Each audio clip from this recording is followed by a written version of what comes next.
Peri engineering, arts and science, pharmacy, nursing மற்றும் physiotherapy கல்லூரிகள் சென்னை இந்தியாவில் சிறந்த உள்கட்டமைப்பு கொண்ட கல்லூரிகளில் ஒன்று.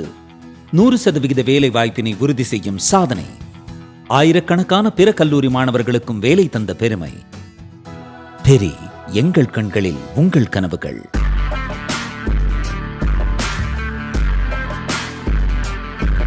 வணக்கம் ஜெயன்.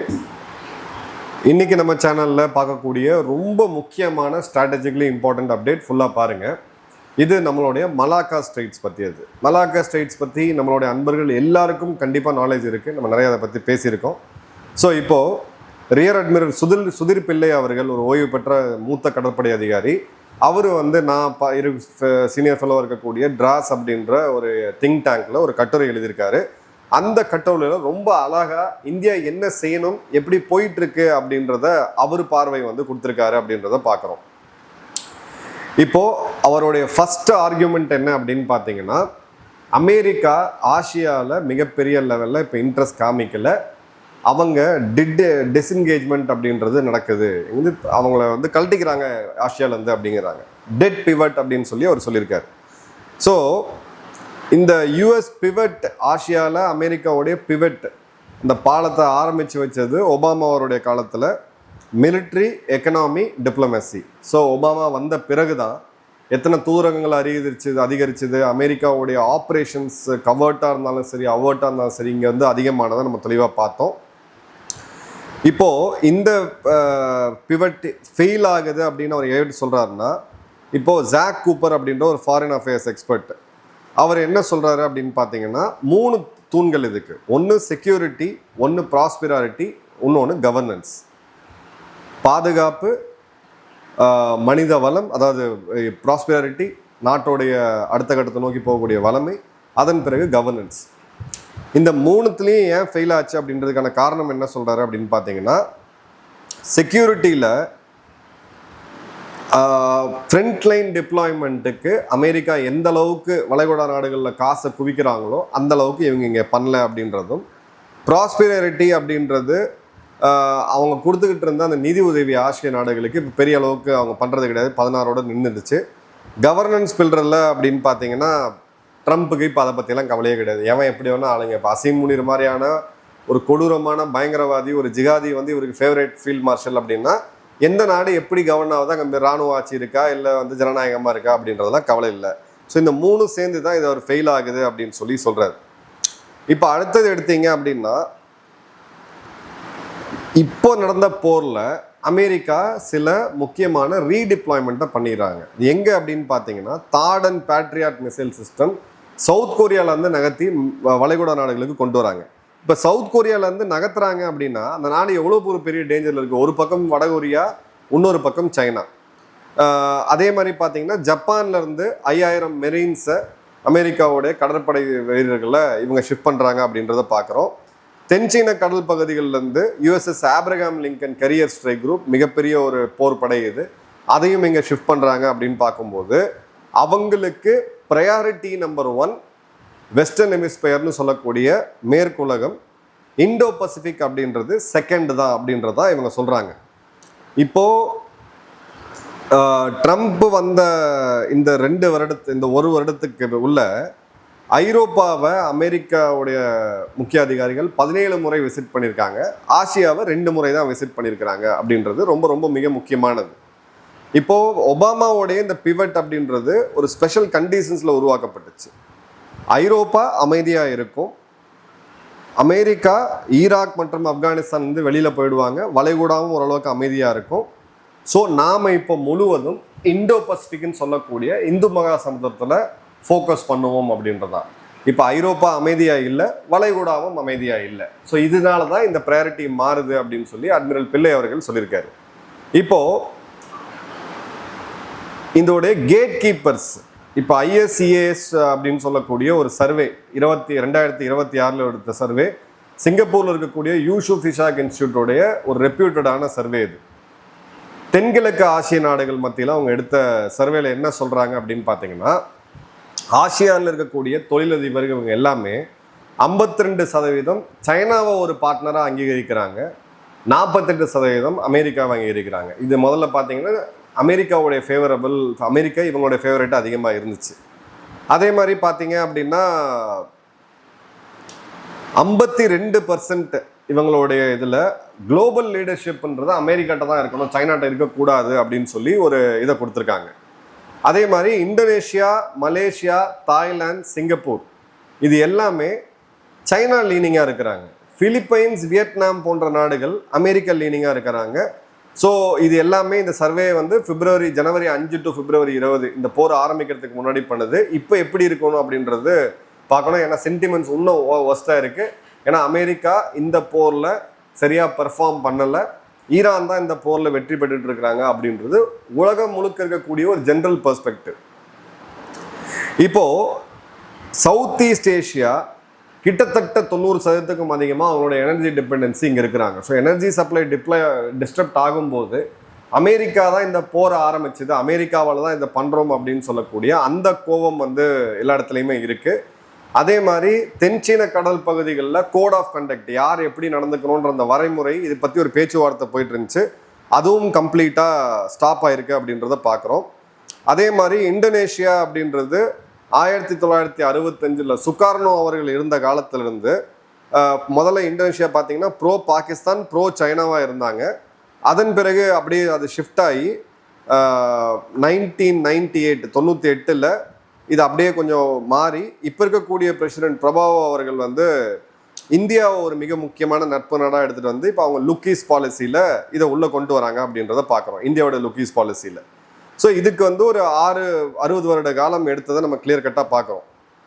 மலேசியா அவங்களுடைய கால்குலேஷன்ஸ் ஓனாக இருக்குது, சைனா கிட்ட நெருக்கம். அதே மாதிரி இஸ்லாமிய நாடுகளாக இருக்கக்கூடிய பாகிஸ்தான் போன்ற நாடுகள்கிட்டையும் ஓரளவுக்கு உறவோடு இருக்கணும், ஐடியாலஜி இருக்கலாம். அதே மாதிரி இந்தியா போன்ற நாடுகளோட வர்த்தக உறவில் இருக்கணும், அமெரிக்காவை குட் புக்ஸில் வைக்கணும், அவங்க நேவிகேட் பண்ணிட்டு இருக்காங்க. இப்போது இந்தியாவுடைய வொக்காபுலரி, நம்மளுடைய சாகர் மாலா திட்டம், security and growth for all in the region அப்படின்றது தான். மகாசாகர் அப்படின்றது நம்மளுடைய நெட் செக்யூரிட்டி ப்ரொவைடர். இந்து மகா சமுத்திரத்தில் நல்லது கெட்டது எது நடந்தாலும் அது இந்தியா தான் முதலாக நிற்கும் அப்படின்றது தான் இதுக்கான அடிப்படை பொருள்.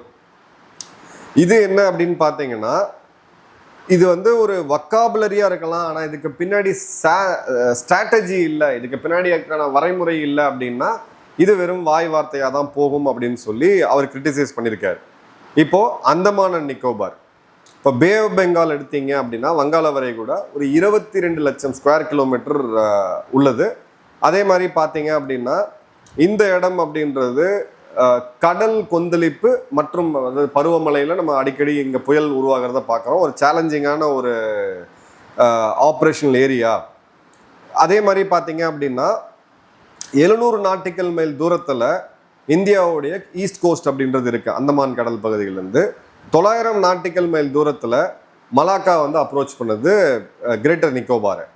இப்போது அவர் வந்து ஒரு கம்பேரிசன் கொடுத்துருக்காரு. அர்ஜென்டினாவுடைய ஏர்பேஸ் அப்படின்றது ஃபாக்லாண்ட்ஸ்ன்னு சொல்லக்கூடிய அவங்க தீவுகள்லேருந்து 300லேருந்து 500 நாட்டிக்கல் மைல் இருக்குது. ஆனால் அங்கே பார்த்தீங்கன்னா அவங்க ஆப்ரேட் பண்ணுறதுக்கு திணறாங்க.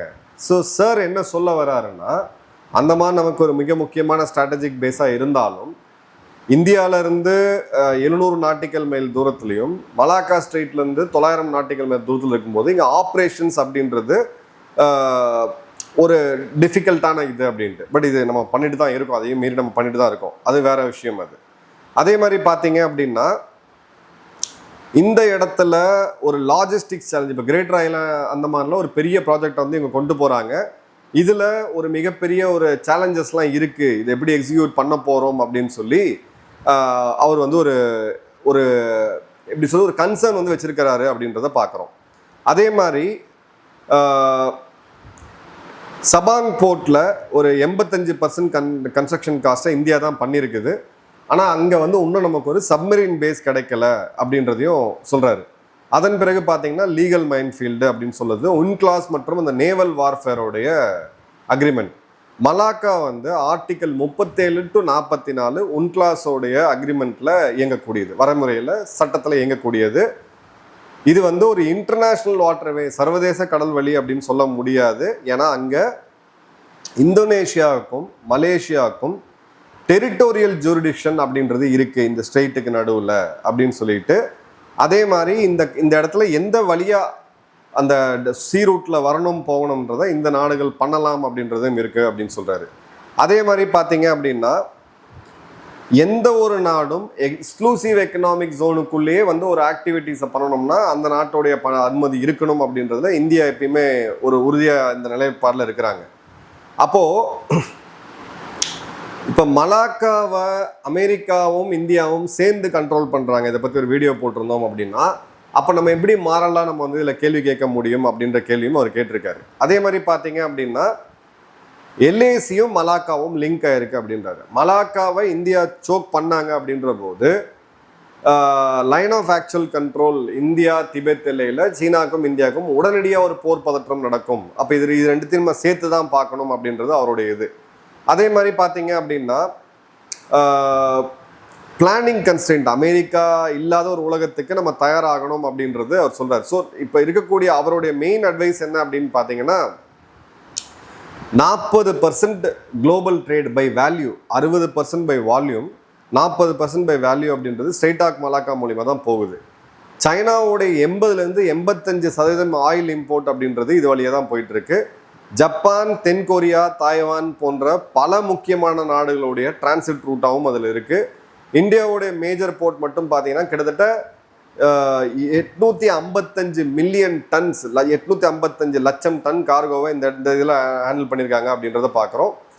ஸோ இவ்வளோ ஒரு முக்கியமான இடத்துல நமக்கு வந்து ஒரு மேக்ரோ, இப்போ ஸ்ட்ரைட் ஆஃப் ஹார்மூஸுக்கு இவ்வளோ அதிரக்கூடிய உலகம் நாளைக்கு மலாக்கா ஸ்ட்ரைட்டை பிளாக் பண்ணும்போது இன்னும் கடுமையாக அதிரும் அப்படின்றது தான் இது. ஏன்னா வெறும் ராணுவ ரீதியாக பார்க்க முடியாது, சைனான்னு மட்டும் பார்க்க முடியாது, மிச்ச நாடுகளும் இன்வால்வ் ஆகிருக்கு அப்படின்ட்டு.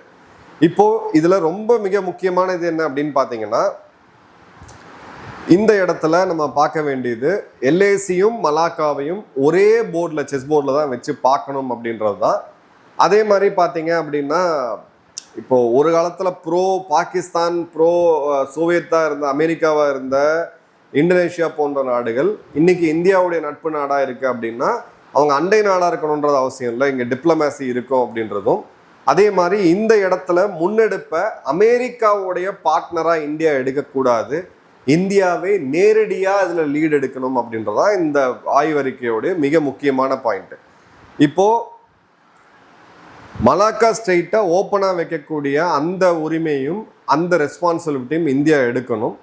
ரெண்டாவது பார்த்தீங்க அப்படின்னா அமெரிக்காவுடைய இந்த நெருக்கம், இந்த கோயர்சிவ் ஆர்கிடெக்சர் மாதிரியான அப்ரோச்சை இந்தியா எடுக்கக்கூடாது. இந்தியா வந்து கிரெடிபிலிட்டி இன்னும் பில்ட் பண்ணும் அப்படின்றதும். அதே மாதிரி பார்த்தீங்க அப்படின்னா ஆப்ரேஷனல் ஹோம்ஒர்க், எல்ஏசி இருக்கக்கூடிய படைத்தளபதிகள் இப்போ நேவி நாளைக்கு மலாக்கா ஸ்ட்ரைட்டை க்ளோஸ் பண்ணணும் இல்லை ஒரு தடை போடணும்னு முடிவு பண்ணாங்கன்னா அங்கே இருக்கக்கூடிய எல்ஏசியில் இருக்கக்கூடிய ராணுவ தளபதி அங்கே இதை ஃபேஸ் பண்ணுறதுக்கு ரெடியாக இருக்கணும். ஸோ இது ரெண்டுத்தையும் சிங்க் பண்ணணும், ஜாயின்ட் ஃபோர்ஸை வந்து அதிகப்படுத்தணும். அதே மாதிரி அந்தமானில் இருக்கக்கூடிய அந்த கட்டமைப்பை வேர்ல்ட் கிளாஸுக்கு கொண்டு வரணும், மெயின்லேண்டோட வந்து எஃபெக்டிவாக இருக்கணும். அந்தமான் நிக்கோபார் ஐலண்ட், அந்த நிக்கோபார் கிரேட்டர் நிக்கோபார் ப்ராஜெக்ட் முடிஞ்ச உடனே நம்ம மலாக்கா ஸ்ட்ரைட்டை எந்த அளவுக்கு கண்ட்ரோல் பண்ண முடியுன்ற அந்த இராணுவ தயார் நிலை, மிலிட்ரி ப்ரிப்பேர்னஸும் வேணும் அப்படின்றதான் ரியர் அட்மிரல் பிள்ளை அவர்களுடைய கருத்து. இந்த வீடியோ பற்றி உங்களுடைய கமெண்ட்ஸ்ன்றதை கமெண்ட் பாக்ஸில் போடுங்க. நன்றி, வணக்கம், ஜெயஹிந்த்.